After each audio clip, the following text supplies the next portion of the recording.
ऐसी crypto currency को जिसने 27 मिलियंस का लाइफ टाइम ट्रांजैक्शंस किया है और 50 बिलियंस की टोटल ट्रांजैक्शंस वैल्यू रही है, और ऐसी क्रिप्टो करेंसी जो कि यूएस कोर्ट में जो है लीगल बैटल लड़ रही है। To help speed that up, make it very inexpensive and very reliable.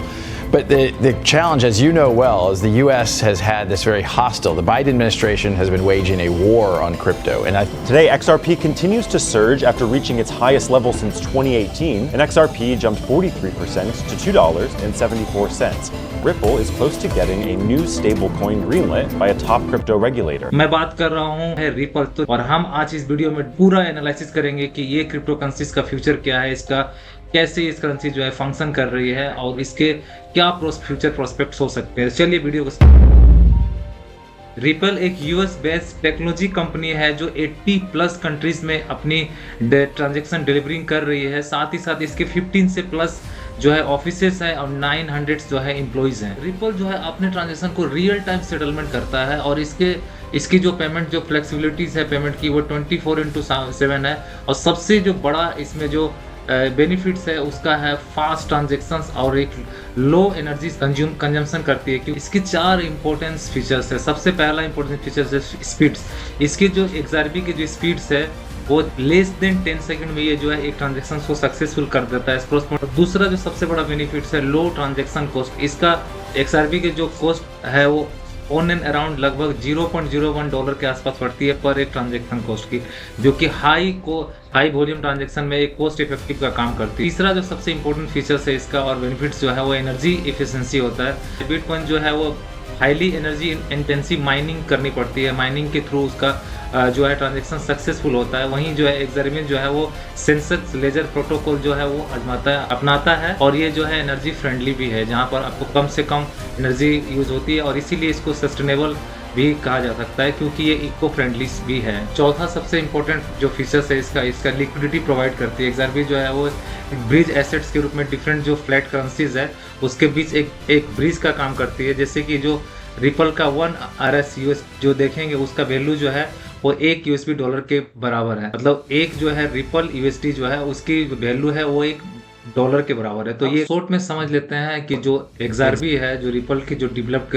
Crypto currencies है और जो बिटकॉइंस का जो फंक्शनिंग है दोनों के बीच क्या डिफरेंसेस है। सिंपल डिफरेंसेस मैं बता देता हूँ कि जो बिटकॉइंस होता है वो प्रूफ ऑफ वर्क पर काम करता है, जबकि जो रिपल है वो सेंसेक्स प्रोटोकॉल पर काम करता है। अब इसको सिंपली भाषा में समझते हैं तो ये है कि हमारा जो भी हम बिटकॉइन के थ्रू ट्रांजैक्शन करते हैं तो उसे क्रिप्टो माइनर्स जो होते हैं उसे माइनिंग करनी पड़ती है। माइनिंग करके उस ट्रांजैक्शन को आइडेंटिफाई करना पड़ता है और उस मैथमेटिकल जो प्रॉब्लम्स होते हैं उसको सॉल्व करना पड़ता है। जब वो सॉल्व होता है तभी जाके वो ट्रांजैक्शन वैलिड मानी जाती है और सक्सेसफुल काम होता है और उन्हें जो है उसके बदले जो इंसेंटिव्स भी मिलता है। लेकिन सेंसेक्स प्रोटोकॉल में क्या होता है कि जो जितने भी नोट्स होते हैं जहां पर हम जब भी एक ट्रांजैक्शन करते हैं रिपल्स के थ्रू तो जितने नोट्स होते हैं उन सब की नोट्स की जो मेजोरिटी सेंसेस होते हैं, जो मेजोरिटी जो वैलिडेटर होते हैं, प्रोटोकॉल वैलिडेटर होते हैं, वो इसे वैलिडेट करते हैं कि इसमें जो है वो वैल्यू डिपेंड करता है वैलिडेटर पर, इसमें सिक्योरिटी। जबकि जो बिटकॉइंस है वो ज़्यादा सिक्योर है इस सेंसेक्स प्रोटोकॉल के मुकाबले। जैसे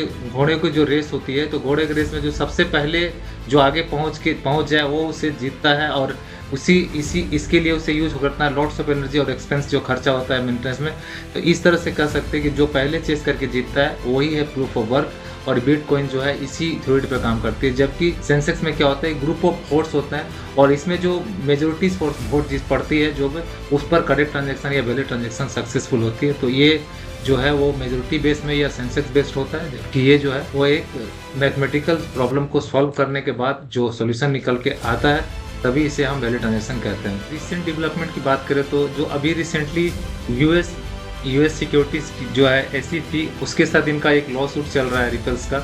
और दूसरा जो है पॉलिटिकल इम्पैक्ट जब इसका देखा जाए तो जब से जो है डोनाल्ड ट्रम्प ने जो है प्रेसिडेंट बने हैं यूएस के, तो वहाँ पर जो है उनका जो क्रिप्टो करेंसीज को लेकर के जो लीगल इशूज़ हैं या उसकी जो वैलिडिटीज है, जो मेजर बैंक्स हैं उन्होंने इसकी टेक्नोलॉजी को क्रॉस बॉर्डर ट्रांजेक्शन के लिए यूज़ करना स्टार्ट किया है। तो ये एक अच्छा पॉजिटिव साइंस है इसका रिपल के लिए और इसकी जो XRP जो क्रिप्टो करेंसी है उसके लिए। अभी रिसेंट मूवमेंट देखे इसकी तो इसका जो करंट मार्केट प्राइस है अभी लगभग में $2 के आसपास चल रहा है। और ये जो XRP है उसके लिए सबसे जो बड़ी इश्यूज है उसके लिए 3 मेजर इश्यूज इसके सामने है। सबसे पहला है वो है रेगुलेटरी अनसर्टेनिटी, जैसे लेके जो यूएस में जो है वो कोर्ट केस चल रहा है। दूसरी चीज़ है मार्केट वोलेटिलिटी, जो क्रिप्टो करेंसी होती है और उसकी अंडरलाइंग एसेट्स वैल्यू नहीं होने की वजह से इस मार्केट काफ़ी फ्लक्चुएट करता है। तो ये एक हाईली रिस्की रहता है, हाईली रिस्की है। दूसरा है कंपटीशन, अभी इमर्जिंग टेक्नोलॉजी और क्रिप्टो करेंसीज में जो है 100 से भी ज़्यादा क्रिप्टो करेंसीज हैं, और ऐसे में एक क्रिप्टो करेंसी जो है वो स्टैंड आउट करे, इसके लिए जो है ये एक बहुत बड़ा चैलेंज हो सकता है इस कंपनी के लिए। सबसे लास्ट में बताता हूँ, इनका कंक्लूजन देखें तो ये जो XRP है एक रिवोल्यूशनरी टेक्नोलॉजी है।